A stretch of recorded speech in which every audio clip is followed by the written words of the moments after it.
e abraçar aqui os demais pastores, na pessoa do nosso anfitrião esta noite, pastor Sérgio. Alegria muito grande estar com os irmãos. Alegria também, uma honra que tem de encontrar aqui o pastor Tiago e o pastor José Valteri, companheiros da mesma militância da fé, que servem ao Senhor na igreja do Senhor, que está no campo de Campinas. Alegria, parabenizar a liderança do Ministério de Homens, de Varões aqui desta igreja, dessa regional, por esse trabalho. E certamente o Senhor tem uma palavra edificante a nossa questão. Mas o texto anunciado diz assim: vinde, é um convite. Filhos, ouvi-me, e eu vos ensinarei o temor do Senhor.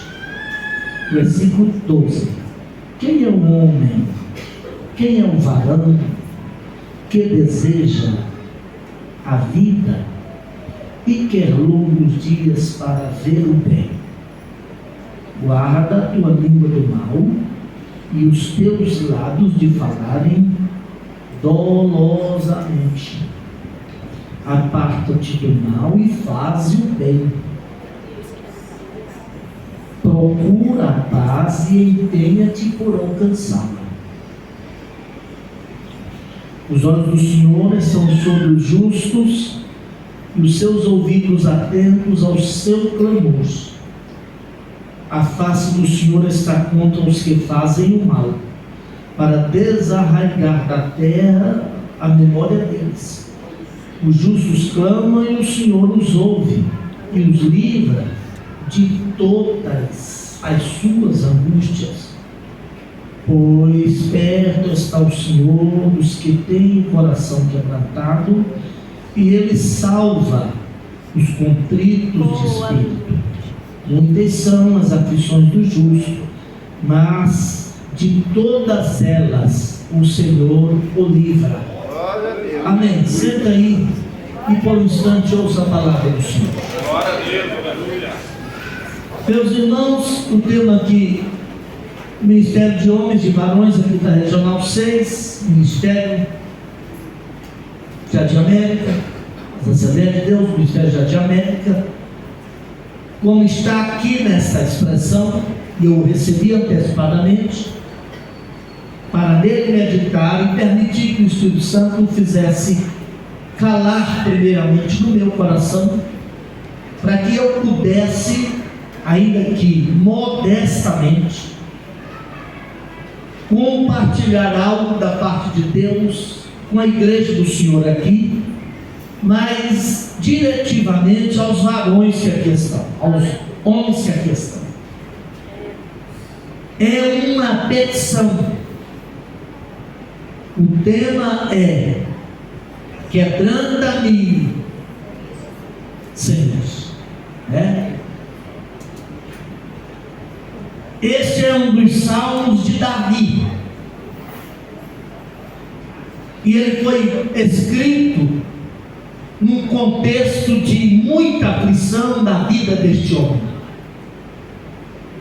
Davi é de todos os personagens da Bíblia. A Bíblia tem milhares de personagens, porque a Bíblia, as Escrituras,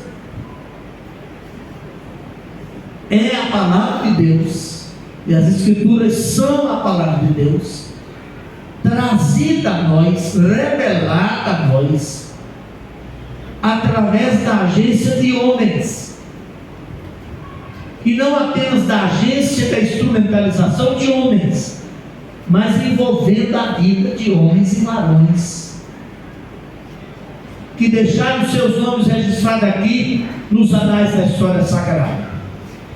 São milhares, mas pelo menos 104 deles são os principais personagens da Bíblia. E Davi, depois de Jesus Cristo, é o homem mais citado da Bíblia. A Bíblia faz 1105 citações de Davi. E ele não era um homem perfeito, como você não é como eu também não sou, e nenhum de nós aqui de fato é. Davi, entre todos os personagens da Bíblia,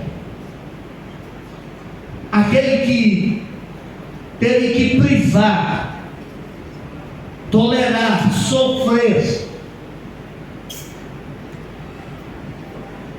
terríveis ataques e ataques do diabo contra si e contra a sua família.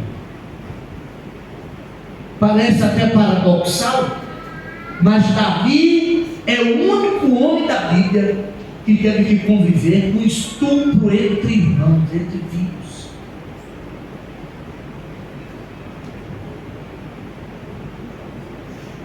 E a Bíblia, como palavra de Deus, a partir destes homens de Deus, está descrevendo, está trazendo a nós a verdade,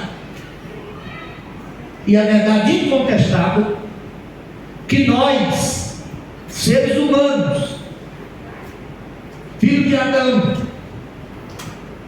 descendentes da espécie adâmica, em função da queda em nós mesmos, nós não podemos alcançar o bem, fazer melhor. Davi era um homem extremamente passional, que demorou anos, pastor Tiago, para que ele pudesse permitir que a razão, iluminada pelo Espírito de Deus, dominada pelo Espírito de Deus, tivesse comando do seu coração, da sua paixão. Passionalidade vem de pathos, de onde vem a palavra portuguesa paixão, mas de onde vem também a palavra portuguesa patologia, doença. Vem de pathos. Ele era um homem que confiava intensamente em Deus. Os salmos e os registros de sua vida lá nos livros históricos, especialmente a segunda parte do primeiro livro de Samuel e todo o segundo livro do profeta Samuel, os livros dos reis, principalmente o primeiro livro dos reis, conta da história de Davi.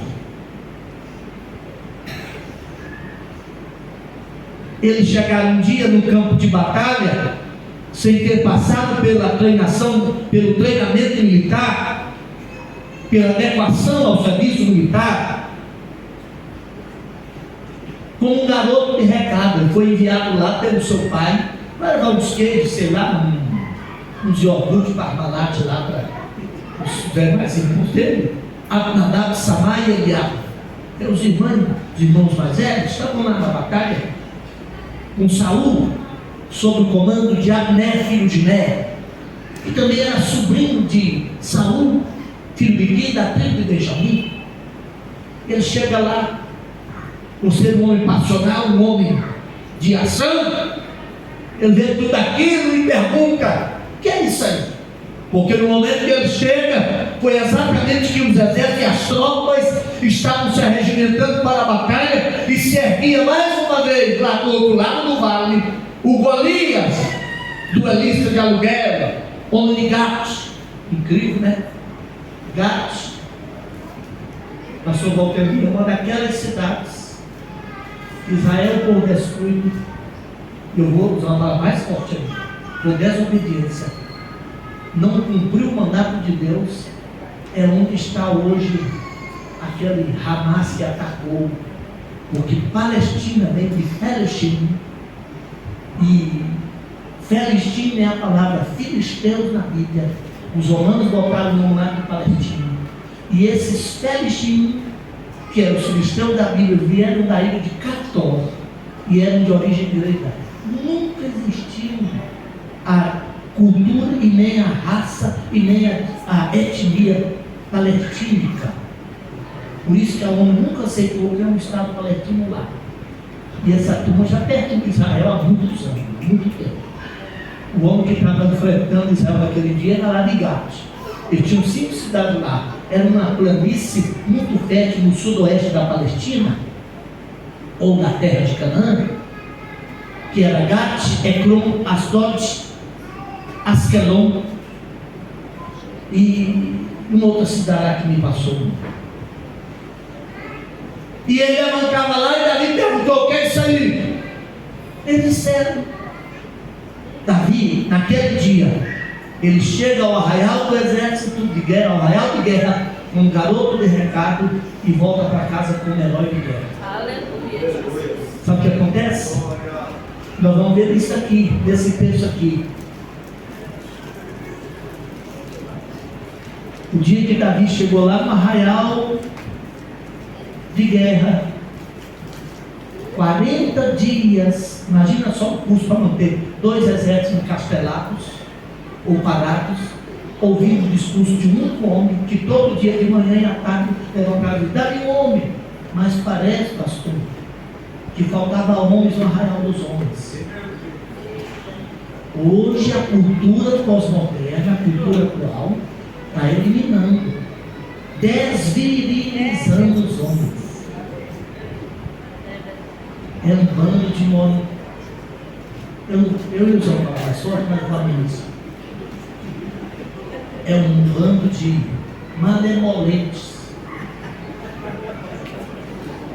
Uma cultura da boiolagem que toma conta de Raimundo, de Raimundo, todo mundo.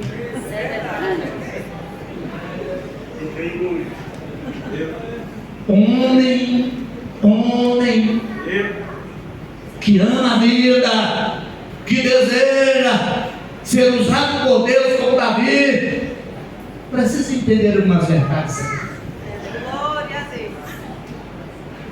E esse Davi, em função daquela situação, tornou-se um herói. Foi ungido rei de Israel. Engraçado, né? Ele era feliz, cuidando do rebanho do seu pai, na parte sul de Canaã, deserto de Tecoa, Belém, aquela região. Mas um dia Deus fala com Samuel: até quando terás dó de Saul, tendo o rejeitado para ser rei de Israel? Pega o seu chifre de azeite, vai a Belém, na casa de Jessé. De lá tem me provido de um rei. Incrível, né? Glória, aleluia. Aí Deus falou assim: achei a Davi, homem conforme o meu coração. Como é que um homem conforme o coração de Deus tinha toda essa situação que ele viveu? Por isso que eu retroagi até o versículo 11 aqui, para a gente entender umas aplicações dele no tempo hábil aqui. Davi não era defeito, eu já disse. Mas então, pastor, como é que ele era o homem segundo o coração de Deus? Segundo aí é uma conjunção que diz conforme, de acordo com. Não é segundo numeral. Segundo que tem um primeiro que é mais do que ele. Não. É segundo que tem a ideia de conforme, de acordo, adequado a.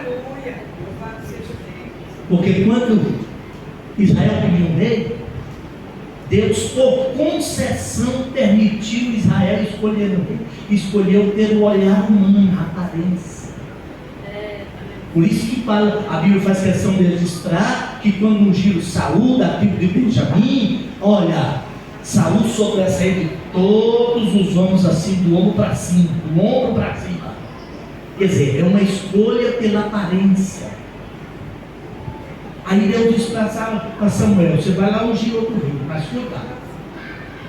Eu permiti que vocês escolhessem o primeiro rei por concessão. Deus nunca quis que Israel tivesse um rei, porque o rei de Israel é o próprio Deus.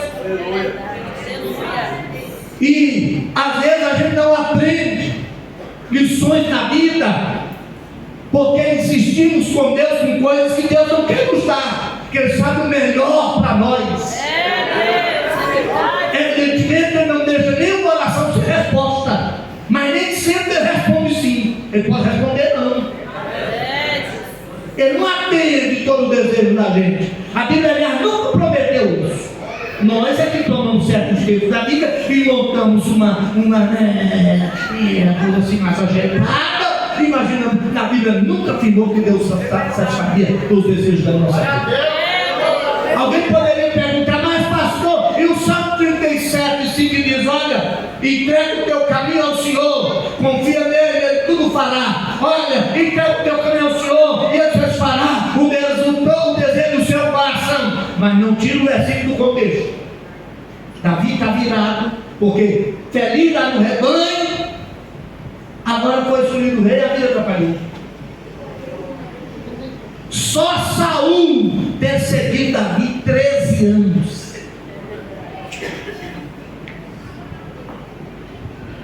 Saul manteve-se no reino, segurando a coroa sem unção. E Davi ungido não tinha coroa e foi expulso de Jerusalém.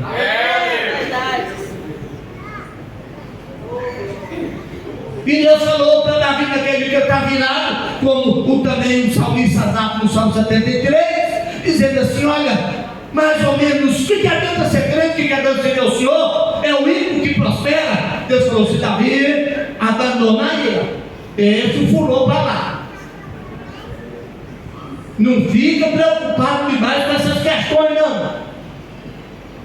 Tem mais, deleita-te em mim, está lá no versículo 4, deleita-te no Senhor, e depois que você deleitasse em mim, eu começo a satisfazer o desejo do seu coração, porque quem deleita em Deus não deseja mais nada do que o próprio Deus, porque Deus será tudo na sua vida, quando tudo que você tiver for só o próprio Deus. Será tudo para mim, até que tudo que eu tenha como prioridade seja o próprio Deus. Aí ele falou: deixa eu ser a alegria da sua vida, rapaz. E tem mais, está lá no versículo, capítulo 37, ou no Salmo 37. E não fuja da raia, não. Fica aí, está lá, habita na terra. É aqui que eu te quero. Homem fujão, perigoso. Homem fujão começa a sofrer da doença do Pilatos. Sabe a doença do Pilatos? Emmanuel trazia a bacia de água, põe no peito lá da janela, o povo fica vendo, e ele lava as mãos, dizendo: olha, ele não tem nada a ver com isso, não quero saber. Você é pai, você é marido, você é empresário, você é homem de Deus, você é líder. Não lave as mãos na bacia da água da responsabilidade. Assuma o seu dever. Fica aí.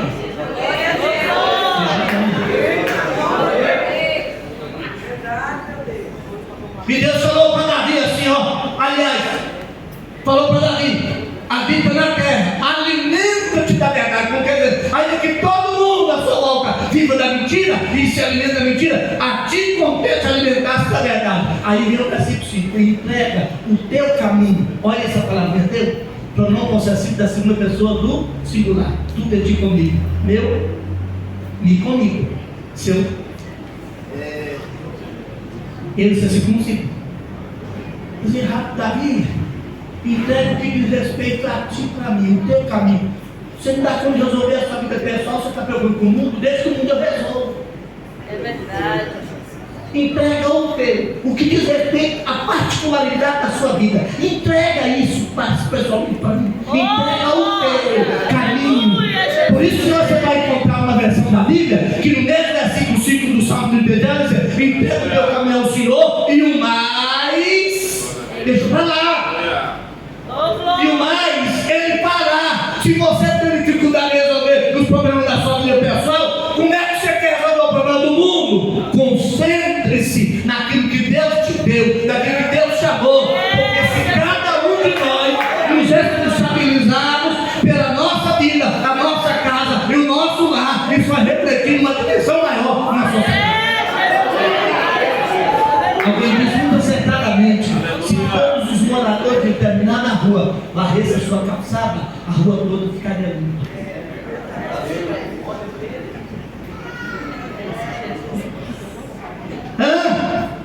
E aí Davi, ungido rei, a coisa piorou. Ele não pediu. Samuel chegou lá na casa de Davi, está lá no Samuel capítulo 16, e foi meio disfarçado, porque ele mesmo temia Saul, que Saul era um homem vingativo. Chegou lá e pagou, e que Jessé fizesse um sacrifício, e teve um sacrifício. Ele não mentiu, ele só ocultou parte da verdade. Porque às vezes não é bom falar toda a verdade no mesmo momento. É melhor, às vezes é preciso falar ela por etapa. Às vezes a verdade choca, mata, traz dificuldade. Lembra da tua falando? Toda mentira é pecado. Mas Deus perdoou duas mentiras em Davi e não perdoou uma em Ananias e Safira. É verdade. Por quê? Então Deus tinha comprado? Não. Por quê? Se alguém chegasse, eu estivesse aqui na porta da igreja, aqui do Floresta, né, pastor Sérgio? Ali um dia qualquer semana, e chegasse alguém lá transtornado, irado, totalmente transtornado, e já com uma arma na mão, perguntando assim, que ele passou o Sérgio, é Quirino? Não é Quirino não, né? É Murilo. Ele está aí? Eu falando, não está aí não, vai morrer, não está aqui. Abraão estava indo para o Egito, ele não conhecia aquela cultura lá, e falou assim, olha, é melhor você continua mentindo, é errado, Davi pagou por ela. Às vezes falar toda a verdade, assim não, eu sou verdadeiro. Mas tolerou duas mentirinhas de Abraão e tolerou em Ananias e Safira, que a motivação, Davi nem estava na festa, da sala já fez passar todos os seus filhos, aquela coisa toda, e tal, olha, e Samuel quase foi enganado também. Quando ele entrou a cardápio, pelo menos a mãe falou, é esse aí, eu vou cuidar, eu já te falei. Você só quer olhar a estampa. É verdade, Senhor. O holofote, a mídia. É Deus. Eu olho para o coração. Oh, glória. Glória a Deus. Mas sou Samar também não é esse. Eliab também não é esse. Dado Samuel perguntou, acabaram os filhos, mas ele falou, tem mais um. Mas ele é tão... ele nem está aqui. Eu nem incluí na lista de convidados, porque ele é um simplesinho, até queimado demais de água da noite, e olha, torrado pelo calor do sol do meio-dia, ele está trabalhando. Deixa eu dizer para você, varão de Deus, homem de Deus, Deus ama a gente que trabalha. Deus não chama ninguém para trabalhar, Deus só chama quem já trabalha. Alguém disse assim, se você quiser que algumas coisas sejam feitas, peça a homens ocupados, porque o homem é movido por homens cansados. Porque quem não está cansado é porque não faz nada mesmo. É verdade. Vou repetir, se você deseja que alguma coisa seja feita na sua casa, na sua família, na sua igreja, na sua cidade, no seu país, olha, peça a homens ocupados, porque o mundo é movido por homens cansados. O Espírito de Deus através de Samuel falou, olha, manda chamá-lo, ninguém assentar-se à mesa aqui até que ele chegue. Ele chegou, Deus falou, ele, unjam. Ungido de fora. Esse salmo eu estou fugindo para não morrer de salmo. Isso vai ver, Salmo capítulo 21. Ele chega exatamente numa cidade dos Moabitas, cujo rei chamava Ax. O texto até, pastor Tiago, diz que ele usa um termo até carinhoso, que ele precisava de espaço, precisava de apoio. Tem vezes, tem momentos, homem de Deus, que você não vai conseguir sozinho. Ele chegou lá, o nome do rei era Ax, ele chamou Abmelech. Ele uniu duas palavras. Melech é a palavra hebraica para rei, e Av é pai. Ele falou, Abmelech, rei meu pai. Você me recebe como pai aqui. E o rei achou bom, nossa, cadê um sujeito agradável, mas aí os homens chamaram assim de lá, vem aqui. Esse aí é aquele que as mulheres lá em Israel cantavam, lá dizendo, Davi, Saul matou seus milhares e Davi matou seus 10 milhares. E o Davi entendeu a conversa, chegou a corda, ele falou, o negócio aqui vai ficar feio para mim. O que ele fez? Ele fez rigor. É verdade. A Bíblia diz que ele deixou a barba rolar pela barba fora, ele foi escrevendo nas paredes, e se esfregando, no meio do sinal, não pode ser. Esse aí não. O rei falou, manda embora, de novo eu já estou cheio aqui, não preciso mais. Aí daí foi embora. Foi por causa dessa situação que ele escreveu o Salmo de número 34.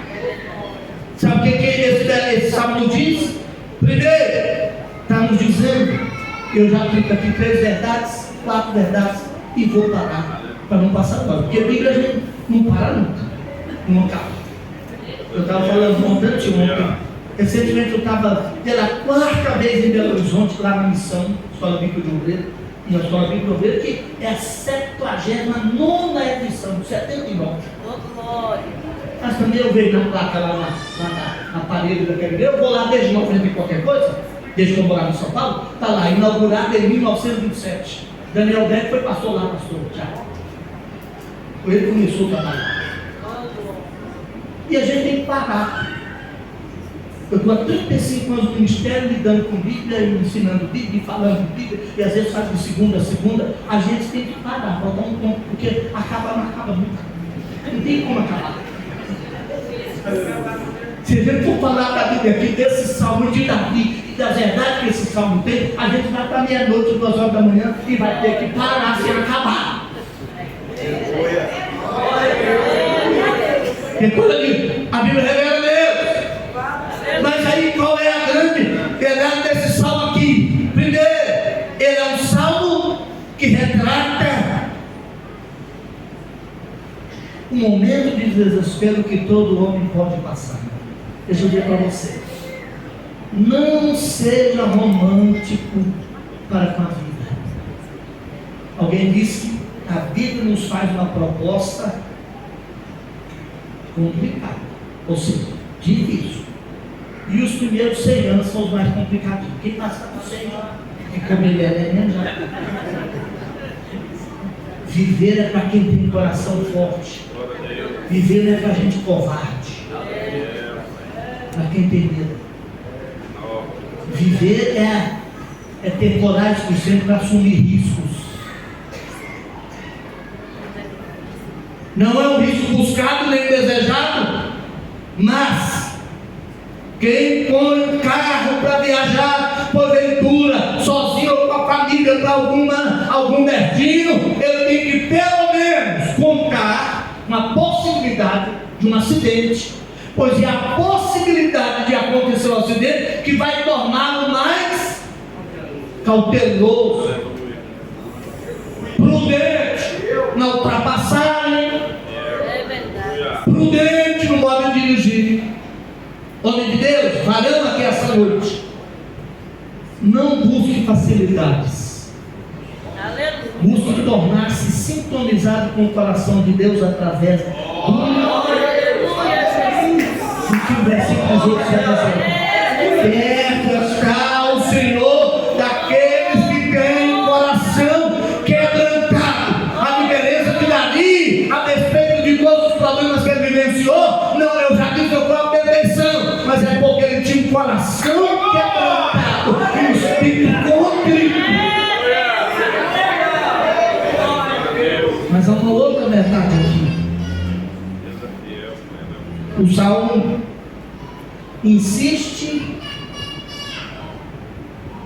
que aprender, chegar a essa dimensão de estar com o Senhor Deus, porque diz aqui que perto está o Senhor daqueles, não é de qualquer um, aqueles que têm o coração quebrantado. Essa ideia de coração quebrantado qualifica aqueles a quem o Senhor agradável e prazerosamente gosta de estar perto. Porque a própria Bíblia diz que Deus não tolera arrogante. Deus não suporta o petulante, o orgulhoso. Essa é a doença do cabrunco, do chifrudo, do fedorento lá desde o Éden. Eu fico olhando a Bíblia, gente, pastores aqui, igreja do Senhor. O pecado entrou no mundo, num estado de inocência, o mundo perfeito, pastor José Valdemir, intensa felicidade, mas a proposta do diabo foi que o homem poderia ser tão poderoso quanto Deus. Mentiroso, quer dizer, a Bíblia, Jesus falou em João 8 que ele é o pai da mentira, ele falou assim, foi assim que Deus disse? E esse elemento preocupa com o que Deus fala? Até hoje a tática dele é essa. Ele nunca se apresenta com o inimigo. Ele vem travestido de anjo de luz. Às vezes com a Bíblia na mão, citando a Bíblia como citou para Eva. É assim que Deus diz. De toda a árvore do jardim não comerá. Olha essa capacidade, pastor Tiago. Só tirou um advérbio de negação do lugar. Porque Deus é tão bondoso para aqueles que convivem vivem perto dele, é tão bondoso. Deus sempre universaliza a permissão e individualiza a proibição. Deus plantou um pomar enorme, um jardim bonito.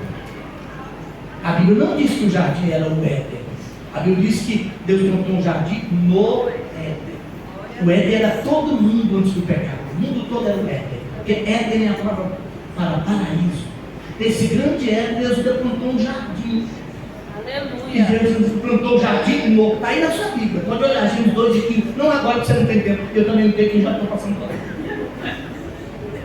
Mas em Gênesis 2:15, o Senhor plantou um jardim no Éden. O jardim era do Éden, só porque estava no Éden. Mas o jardim não era o Éden todo. O Éden era maior que o jardim.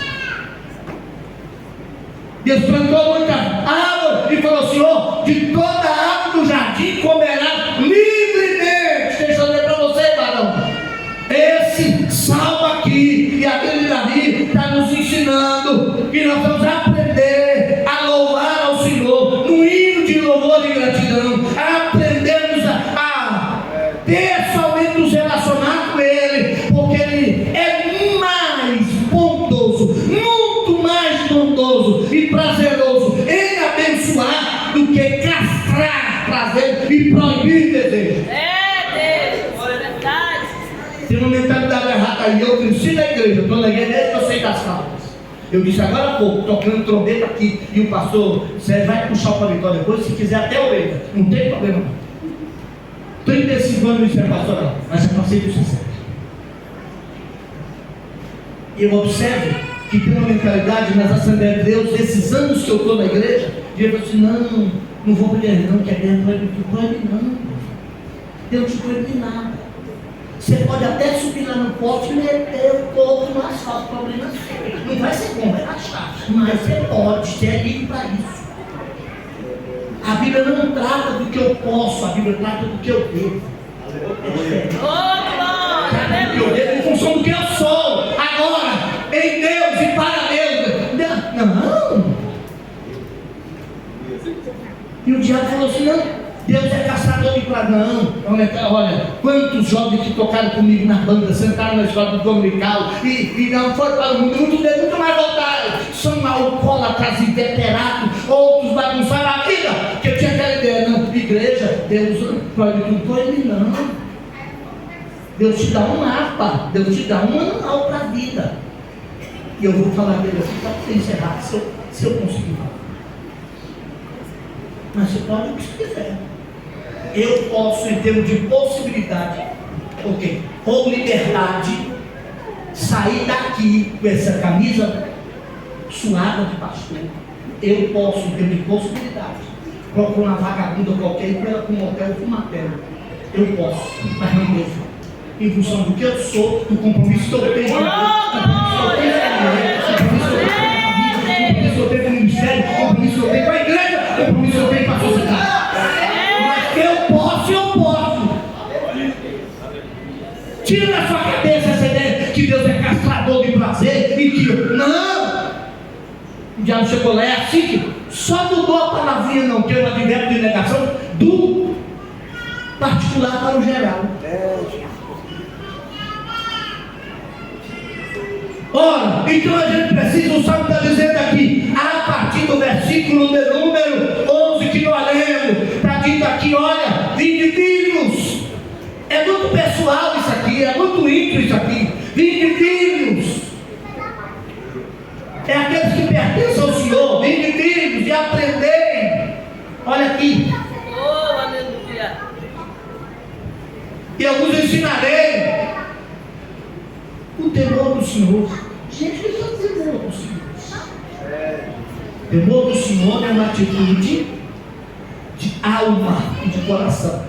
Aleluia. Temor do Senhor é a capacidade que o Espírito Santo me concede de, a partir das Escrituras, a palavra de Deus, o Espírito Santo gerar em meu coração atitudes e comportamentos que redundarão em comportamentos que fazem a minha vida condizer com a vida de um filho de Deus, que é filho de peixe, peixinho. É Deus, aleluia. A gente cita muito, né? E conhecereis a verdade vos. Por que Jesus citou aqui em João 8,32? Porque no contexto ali, pastor Tiago, ele está enfrentando os fariseus que diziam: nós somos filhos de Abraão.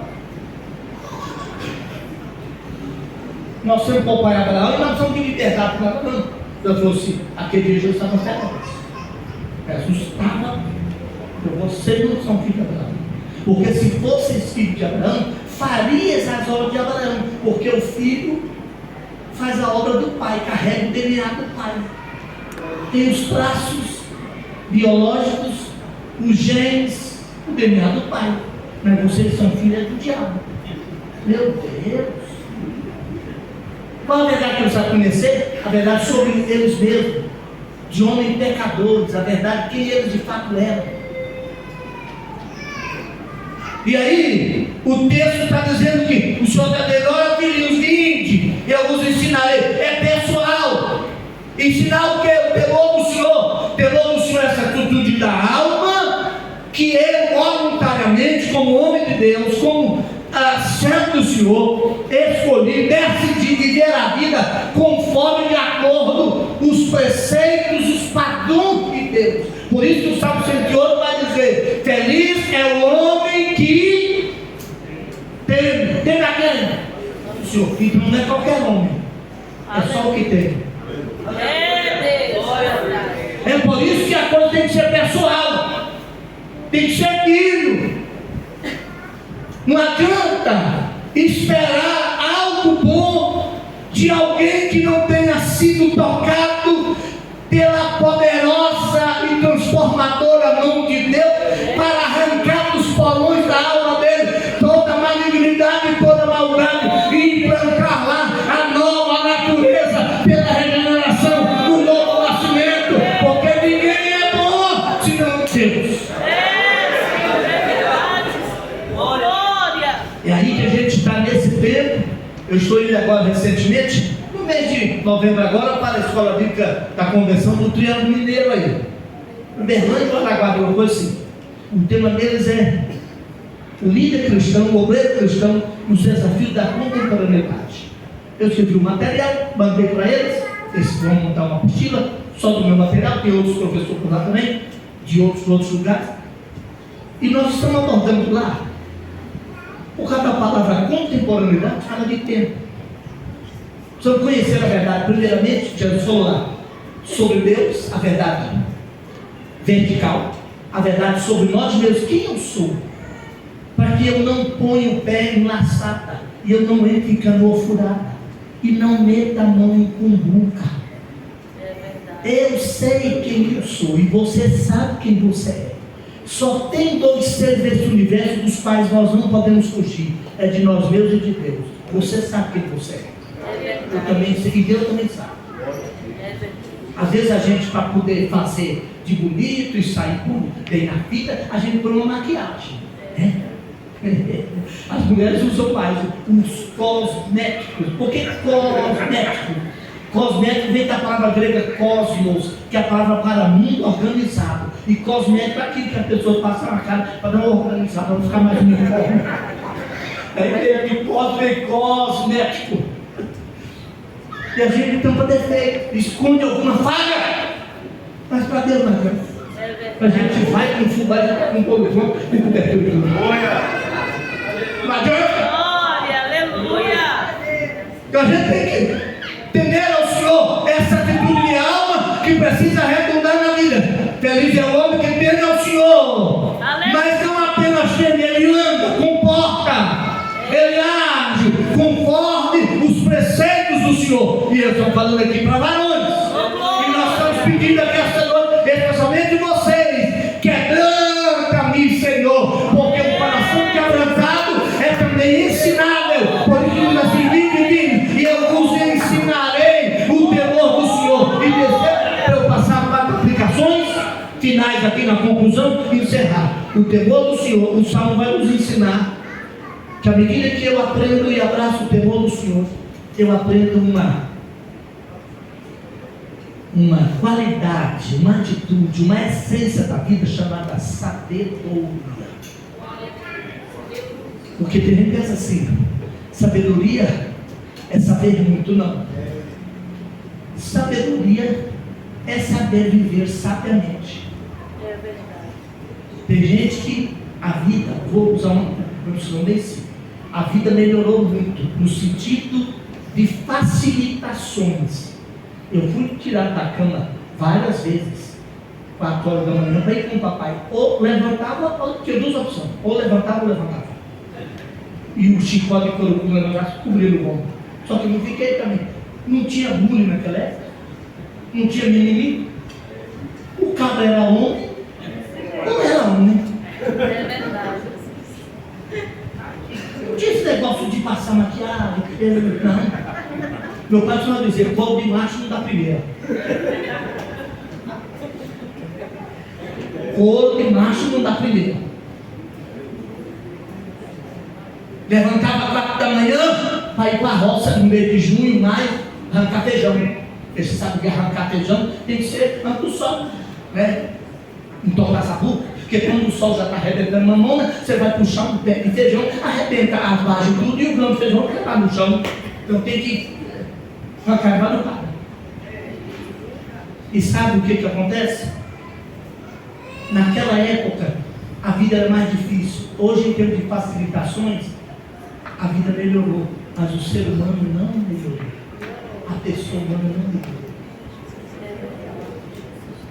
O que é feito da vida que nós perdemos vivendo?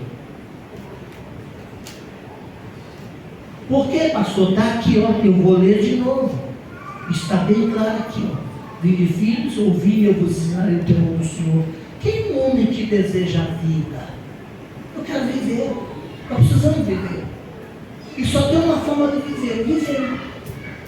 A vida só pode ser vivida vivendo.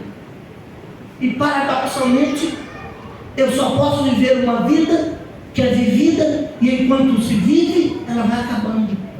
Porque cada dia é um dia menos. Paradoxalmente, alguém perguntou assim: quem que é o ser humano? Para um pessimista. Eu não sou pessimista. Às vezes é realista, pessimista não. Quem é o homem? Foi o homem? O homem é um pacote postal que a parteira recebe e despacha para o coveiro. Que a única certeza que ele tem desde que nasce, ele vai morrer. Por incrível que pareça, a nossa vida acontece acabando. Eu falo assim: mas você tem, pastor? Eu tenho 61, não tem mais não. Eu vou ter mais 8, 10, 20, que Deus tem. Porque o 61 já acabou. Não tem mais não. Entendeu? A sabedoria que nasce do temor do Senhor, não está lá na Bíblia. O temor do Senhor é o princípio do quê? Sabedoria. O que é o princípio ali? Não é princípio de começo e início. É princípio com força que ativa a sabedoria. E sabedoria é a capacidade que o Espírito Santo de Deus dá a mim e a você, pelo temor do Senhor, de viver a vida de acordo com o padrão do Senhor. Aleluia. Facilita. Oh, glória. Tira peso da vida. E Deus então não é caçador de prazer. Deus não proíbe de nada. Deus está invertindo algo na minha e na sua vida. Homem de Deus, aqui esta noite, que eu estou te enxergando do ponto de vista da eternidade, daquilo que vai sobrepujar e ultrapassar os limites deste mundo.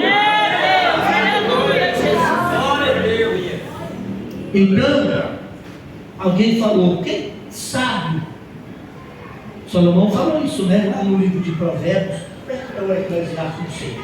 Diz que o tolo, eu vou fazer um pouco, exatamente por ser tolo, exibe a sua tolice, mas o sábio, por ser sábio, guarda para ser sua sabedoria. Porque o sábio nunca diz que sabe, porque quanto mais sabe, ele sabe. Quem não sabe, porque nunca vai dizer que sabe. Quem quanto mais sabe que tem coisa para saber. Então não é bom dizer que sabe. O Senhor não falou que quem diz que sabe é porque é tolo. O tolo exibe tolice, mas o sábio, eu não sei, é tudo aí. Então, o sábio, ali tem um adágio de um, acho que é os gregos antigos, dizia, quem é o sábio? Sábio é aquele que não sabe, pois enquanto o sábio que não sabe, está aberto a mais saber. Sábio é aquele que sabe que não sabe. Porque enquanto sabe que não sabe, ele está aberto a mais saber. Porque quando você diz eu já sei, você fechou a porta de aprender. É verdade. Quem diz que sabe, já está dizendo eu já sei, então não precisa aprender. Eu digo, Deus dizendo que Deus vai nos ensinar. Mas, pastor, mas que vantagem tem nisso aí? Vou colocar aqui 6 breves verdades, só vou lê-las, com relação às vantagens de ter um coração quebrantado e um espírito contrito. Aleluia, Jesus. Nessa arte de aprender a viver, ele vai dizer lá, guarda o seu pé, guarda a sua língua de falar enganosamente. Salomão também falou, falando de sabedoria. Nas muitas palavras não faltam erro. Alguém disse que falar é prata, ouvir é ouro. Aprende mais quem ouve mais. Por isso que a Bíblia insiste tanto que tem ouvidos para o quê? Ouvir. Mas qual a vantagem disso? Primeiro, né? Ter um coração quebrantado, que nós estamos pedindo, vocês estão pedindo aqui esta noite, o torna aceitável e agradável aos Senhores. Salmo 51, 17, você vai ler na sua casa. Lá está dito bem claramente: um coração contrito e um espírito abatido não desprezarás o Deus.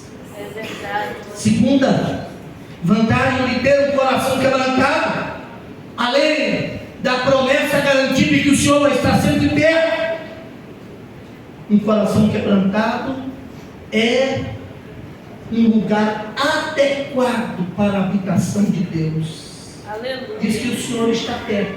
Não é toda casa e lugar que Deus se sente à vontade. É verdade. Deixa eu perguntar para você, a sua vida é um lugar agradável? E Deus tem prazer em estar aí? É Deus, aleluia. Eu estava dizendo há pouco que a doença de Lúcia é o orgulho. E a Bíblia diz que Deus de longe conhece o soberbo e resiste o soberbo e o orgulhoso, mas Ele dá graça aos humildes, Ele exalta o humilhado e abate o exaltado. Glória a Deus, aleluia. Ter um coração quebrantado, a gente cria na vida um ambiente adequado e ideal para a habitação de Deus. Deus quer morar aqui. Bendito seja o nome. Glória a Deus. Teve um homem na Bíblia, um varão na Bíblia, chamado Jacó, como nós aqui. Eu não queria ser membro da família de Jacó, mas a graça de Deus, que é sempre maior do que a gente, transformou Jacó de enganador, suplantador a príncipe de Deus. Mas um dia está fugindo de casa.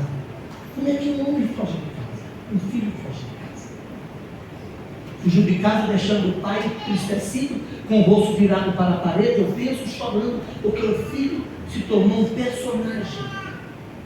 Ele era Jacó e vestiu de Esaú. Tem muito homem assim, que nunca assume quem é. Ele está sempre travestido e usando roupa dos outros. A maquiagem. Ele nunca é o que é. Eu tenho falado muito para famílias e casais do Brasil afora. Eu tenho diversos seminários e palestras para casais. O lar, em função de ser uma arena muito comum, lá eu estou despido ao avesso. Casado com a mesma mulher há 38 anos, não adianta eu impressionar lá. Eu impressiono aqui, às vezes. Os outros ficam olhando assim, a ver que homem nada de que não pode falar muitas palavras aqui. Eu posso até deixar uma impressãozinha que lá em casa eu não impressiono. Sabe por quê? Pensando de casa não faz? E lá. Até o rei, só é rei no palácio. Em casa é Joãozinho dele. Entendeu? E é por isso que nessa arena do lar, aprendendo a conviver, ser filho, a gente tem que ser a gente. Não dá para aquele aquilo. É verdade. Seja você mesmo. E Davi, e Jacó deixou o pai entristecido lá. O pai até pensou, vem aqui ter a conversa de Jacó. Mas apalpou e o homem tinha disfarçado. Porque o perigo é isso. é quando a gente é Jacó e usa roupa de Isaú. É verdade, Deus. Gente que nunca assume o que é. E Deus não precisa mais daquilo que você é hoje para fazer algo grande a partir da sua vida. Foi embora. Oh, aleluia. Verso 28, pastor Tiago diz assim: saiu Jacó de Beersheba. Beersheba significa o poço do juramento, e chegou a certo lugar. O endereço de onde tinha, o lugar de onde tinha endereço, agora nem endereço tem. Rua sem nome, geografia do nada. E sem uma mochila para botar para travesseiro, ele botou uma pedra, deitou, dormiu e sonhou com uma escada posta na terra. Aleluia! Glória! Deus sempre põe uma possibilidade para a gente, como homem que comete erros, a gente sabe disso. Mas tem sempre uma possibilidade. É uma escada, não é um guindaste, não é um elevador. Escada se sobe degrau por degrau. É verdade. Posta na terra, lá no nível que Jacó estava, coração amargurado, ódio em casa. O irmão falou lá na senzala: quando o papai fechar os olhos, eu vou dar um jeito no Jacó. E a mãe falou: eu não quero perder meu filho no mesmo dia, vai embora daqui. Aí Deus dá esse sonho para Jacó. Eu gosto disso aqui, a Bíblia é extraordinária. E diz assim: onde acordado Jacó do seu sonho. O problema é que tem muita gente que nunca acorda. É verdade. Homens de Deus aqui esta noite, que tem filhos adolescentes, que tem filhos saindo da segunda infância, que tem crises na empresa, que tem crises na família, que tem crises na vida pessoal, não acorda no sentido de perceber a realidade. E ver o tempo, conhecer seu tempo, nunca acorda.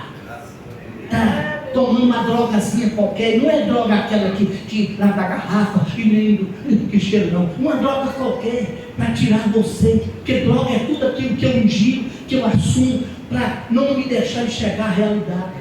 Por isso que o drogado viaja, que ele não consegue se calar. O drogado é o pior dos covardes. Ele se droga porque ele não consegue se olhar nos olhos, mas ele não pode fugir da gente toda a vida. Um dia olha, o efeito da droga vai acabar, o barulho do tambor vai diminuir, a festa vai terminar e você vai estar no fundo do seu quarto, e pior ainda, no fundo de si mesmo, e você vai ter que se encarar, porque você não pode fugir de você mesmo. É verdade. Você vai estar sempre. Fica de pé, eu já vou. Todos vocês. Por que eu vou falar só essas duas aqui? Fica mais 5, 6, 4, 5. Qual é o lugar? A gente cria, pedindo ao Senhor: dá-me um coração quebrantado, ou quebranta-me, Senhor. Eu estou dizendo: Senhor, eu preciso de um coração quebrantado, porque a minha casa precisa ser mudada, a minha vida precisa mudar. Glória a Deus. Jacó, e acordado Jacó do seu sono, que ele confessa: Deus está, olha o verbo, parecendo indicativo. Deus não esteve, Deus não estiver sendo pretérito mais que perfeito, nem estava pretérito perfeito ou imperfeito, nem esteve pretérito perfeito, porque Deus está. Sabe por quê? Porque a promessa do versículo é que perto está, nem que estará, está. Oh, glória, aleluia. Aqueles que têm coração. Sabe o que significa? Que a presença dele, para quem tem coração quebrantado, nunca é interrompida. Ele está Oh, aleluia, Jesus, glória a Deus. Às vezes a gente cita um texto de Jesus lá em Mateus 28 e põe o verbo no futuro. Jesus nunca falou isso. Falou: e eis que eu estarei convosco. Ele nunca falou isso. Ele falou: e eis que eu estou. É verdade. Eu estou agora, estou amanhã. Para Deus nunca esteve, Deus nunca era e nunca será. Deus sempre é. Oh, glória a Deus. Deus nunca estava. É Deus sempre verdade. está. Aleluia. Por isso, Maria, Deus 13:8 está dito assim: porque Jesus Cristo é o mesmo ontem. Ontem eu era, tu eras, ele era, nós éramos, nós éramos e eles eram. Mas Jesus, que é Deus, não. Ontem Jesus é o mesmo ontem, é hoje e é o mesmo amanhã. Porque Deus, aquele tem coração quebrantado, tem Senhor com ele. Jacó acordou do sono e disse: Deus está. Oh, glória, aleluia, Jesus. Aí ele usa o pronome demonstrativo. Está onde? Neste. Porque Deus só vai estar onde você estiver. É verdade, Senhor. Deus só vai estar onde tiver coração quebrantado, varão e homem de coração quebrantado e tem poder. Deus está onde, Jacó? Nesse lugar. E eu não sabia, agora eu sei. Aí Jacó reúne os cacarecos que tinha para continuar a viagem. Chega na sua casa, você vai olhar, Gênesis 21. Todos os verbos daí para frente são bênçãos de Deus para o futuro de Jacó. Porque quando a gente encontra Deus, Deus não quer que a gente fique preso no passado, lembrando do que eu era primeiro, sacado, sem vergonha. Não, o melhor de Deus para a sua vida está para acontecer. Por isso Oh, glória. graças a Deus já passou aquele tempo da gente trazer gente para o nosso grupo para contar o quanto eu ia falar uma palavra feia. Não xingamento, mas não vou falar. Enquanto mais sujo o sujeito que tem sido lá fora, a gente ficava babando escutando ele falar. Irmão, Deus está muito mais aberto e mais prazeroso com os Samuéis que crescem no tabernáculo, com os Daniéis que servem no glória, tabernáculo, com gente que vem de lá. Eu já matei 15, 50, deixei aleijado. Isso a gente não pode dar muito favor de gente, não. É verdade. Porque quem encontra o Senhor, Deus não refere nada do passado de Jacó lá no dia 21. Porque quem encontra Deus, o passado fica sepultado. É verdade, Deus Senhor. incomoda o nosso passado de bom e ruim e agora foi um massacre muito grande. Ele jogou lá no lado do esquecimento e a filha botou uma placa lá: é proibido pescar. É Deus, aleluia.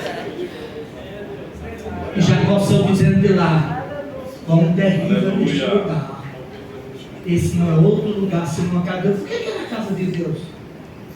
Porque Deus está onde tem um homem de coração. É verdade, Senhor. E como está neste, não é naquele, é neste.